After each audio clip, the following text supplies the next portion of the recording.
Today we're going to show you a one-pot quick protein dish. It's really quick to make, it's delicious, it's super healthy, it's vegan, and even better, it's whole food plant-based.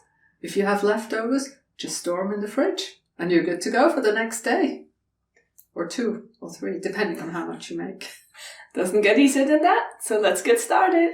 Press 2 garlic cloves. Chop an onion. Cut a few carrots into small pieces. Half a zucchini. Cut it into thirds and then into small pieces. Cut an apple into small pieces.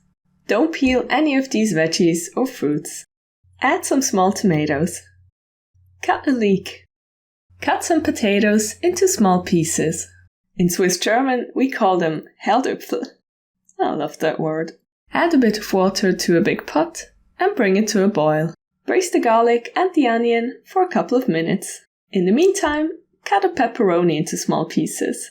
Add some green lentils as well as the prepared vegetables and the apple to the pot. Add enough water to almost cover all of the vegetables and bring it to a boil. Then reduce the heat and let it simmer for about 20 minutes. Add some cashews to the pot and stir it well. Season it with ground black pepper, turmeric, basil, rosemary, and sweet paprika powder. Add some cooked kidney beans from a can and stir it. Make sure the can doesn't contain any additives like sugar or oils. And as we say in Switzerland, en Guetä.